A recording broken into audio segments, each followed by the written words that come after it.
Ceasefires feel like endings. The bombs stop, the markets climb, everybody exhales, and the news moves on to something else. That feeling is wrong, and today I'm going to show you exactly why.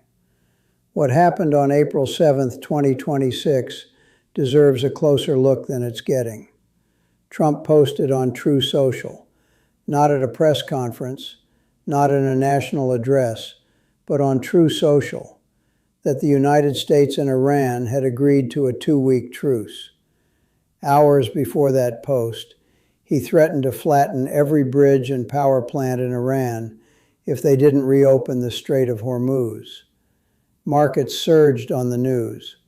Oil collapsed more than 13% in a single session.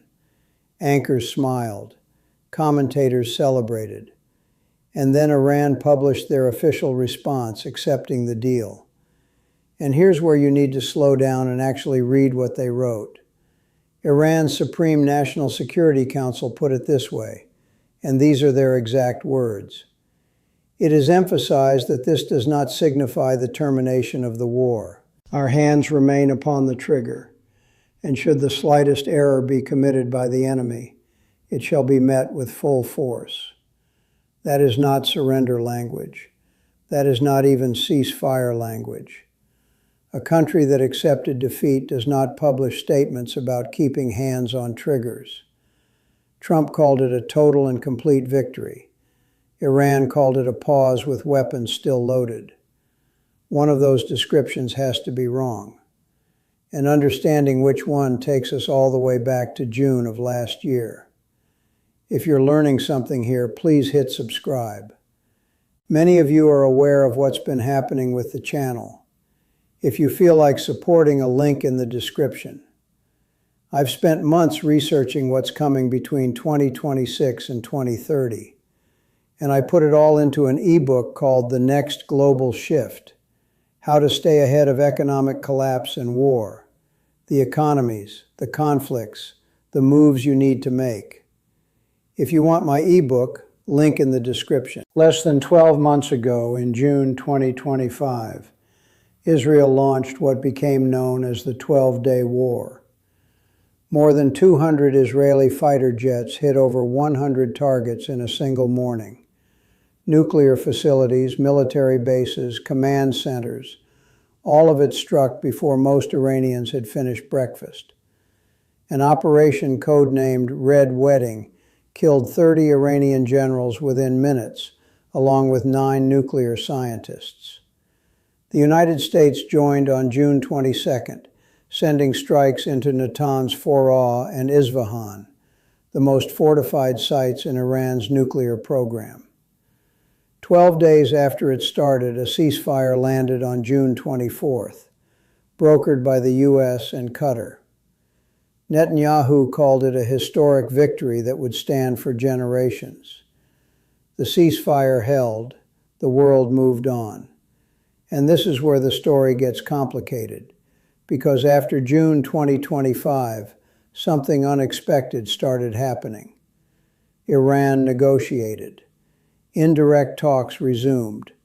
Nuclear deal conversations picked up real momentum. By late February 2026, Omani mediators were telling people that a peace agreement was within reach, that Iran had agreed to stop stockpiling enriched uranium beyond the lowest possible level and to accept full IAEA verification. Diplomacy was working. On February 28, 2026, while those negotiations were still active, the United States and Israel launched Operation Epic Fury. The opening strike didn't target a nuclear site. It targeted Supreme Leader Ali Khamenei himself, killing him along with his daughter, his son-in-law, and his grandchildren, while simultaneously taking out 40 senior Iranian commanders and officials, including the defense minister, the IRGC chief, the naval commander, and the intelligence minister, all in the same morning.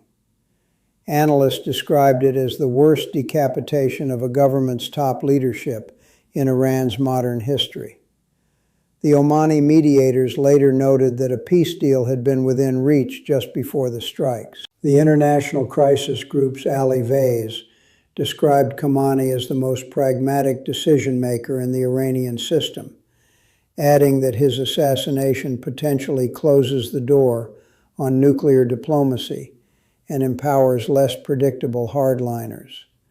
8 days after his death, the Assembly of Experts named his son Mojtaba Khamenei, 56 years old, as Iran's new supreme leader, and the IRGC pledged, in their own words, full obedience and self-sacrifice to him, vowing to fight until Iran achieved victory. Trump publicly declared Mojtaba unacceptable. He told ABC News directly, "He's going to have to get approval from us. If he doesn't get approval from us, he's not going to last long." The Iranians selected him anyway. Now let's talk about what 40 days of this war actually produced, because most of the coverage has moved fast enough that the full picture hasn't landed yet. When Iran closed the Strait of Hormuz on March 4th, that narrow waterway, just 21 miles wide at its tightest point, handled roughly 20% of the world's seaborne crude oil every single day. Brent crude crossed $100 a barrel for the first time in 4 years and kept climbing, reaching a peak of $126, compared to roughly $70 before the war began. The International Energy Agency called it the greatest global energy security challenge in history and described the disruption as larger than anything seen since the 1970s energy crisis. By March 31st, gas prices in the United States had hit $4 a gallon, a 30% surge driven almost entirely by the closure. Gulf states that import 80% of their food through the strait face what officials described as a grocery supply emergency, with consumer prices in some areas spiking between 40 and 120%. Kuwait and Qatar, which generate 99% of their drinking water through desalination plants, stared down the possibility of a humanitarian water crisis. The human cost inside Iran reached at least 1,937 civilians dead in the first month, 452 of them women and children, with more than 24,000 people injured. 3.2 million Iranians were displaced, according to the United Nations Refugee Agency. Lebanon's death toll from the parallel conflict with Hezbollah climbed past 1,400. 7 American soldiers died in the fighting, with 8 more seriously wounded. Pentagon costs reach $18 billion by March 19th, and the Defense Department submitted a request for an additional $200 billion. Qatar's Ras Laffan complex, which produces roughly 20% of the world's liquefied natural gas, took enough damage to cut its export capacity by 17%. Rebuilding the region's energy infrastructure by Riyadh Energy's estimate could run past $25 billion. One more detail that deserves attention. A Financial Times investigation found that $580 million in bets on falling oil prices landed in the market just 15 minutes before Trump announced a pause in strikes on March 23rd. 15 minutes. That finding triggered formal calls for an insider trading investigation, and no public resolution has followed. Back to the ceasefire and to what it actually does and does not fix. Oil sitting at $94 a barrel after the announcement sounds like relief until you remember it was $70 before the war. Traders who use forward-looking futures contracts to price the next several months are not betting on a return to pre-war levels this year. The market is telling you it believes the ceasefire is real, but does not believe the problem is solved. And markets are often right about things like this. As of April 8th, tanker traffic through the Strait of Hormuz hadn't meaningfully recovered. Iran was still vetting which ships could pass at roughly the same pace as during active hostilities. Mir, one of the largest shipping companies on Earth, released a statement saying the ceasefire may create transit opportunities, but it does not yet provide full maritime certainty. When Morris speaks carefully like that, the global supply chain listens. The gap between what each side wants out of permanent negotiations is enormous. Iran's 10-point proposal, the document Trump described as a workable basis on which to negotiate, demands that Washington accept Iran's uranium enrichment program and lift all sanctions. Israel's position demands Iran surrender its enriched uranium stockpiles. Those two demands don't overlap at any point. They aren't close to overlapping. And then there's the Lebanon contradiction, which nobody has resolved. Pakistani Prime Minister Shehbaz Sharif, who brokered this deal, announced publicly that the ceasefire covered all fronts, including Lebanon. Netanyahu said the same day that it does not cover Lebanon. Israeli strikes in Lebanon continued on the morning of April 8th, hours after the ceasefire was supposed to be in effect. Economist Justin Wolfers put it plainly: the economy doesn't just snap back. TD Bank strategist wrote that the market rally reflects a reduction in tail risks, not a material improvement in the underlying outlook. Pratibha Thakur of the Economist Intelligence Unit described what the world is watching as a pause in the conflict rather than any kind of lasting resolution, and called the arrangement very fragile. That assessment came from the same morning the markets were celebrating. Pull all of this together and the shape of the situation becomes clear. The United States and Israel struck Iran while Iranian diplomats were sitting at a negotiating table.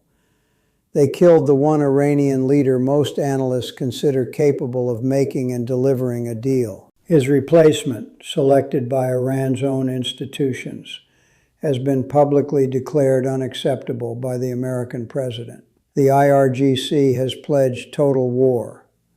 Iran closed the world's most critical energy artery for 5 weeks, producing a global supply shock that economists are already warning will feed through to inflation, growth, and corporate earnings over the coming months.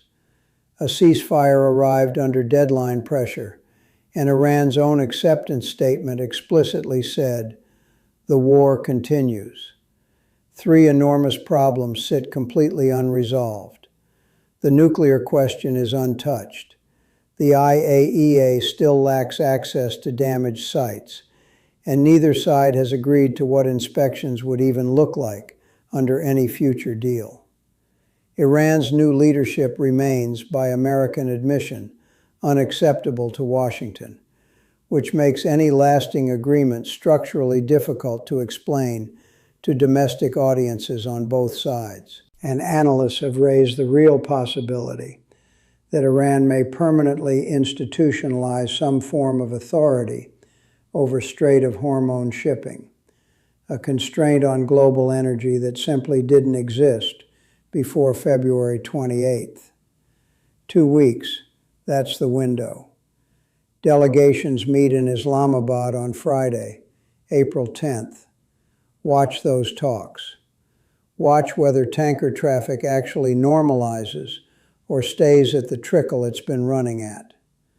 Watch what happens in Lebanon, where Israeli strikes continued even after the ceasefire announcement. Watch what Makava Kamouneh, Iran's new supreme leader, says publicly in the days ahead. The guns are quiet for now. But Iran told the world in writing, in their official government statement, that the war has not ended, and their hands are still on the trigger. The very least anyone watching this can do is take them at their word. This is the video today. If you want my ebook, link in the description. See you later.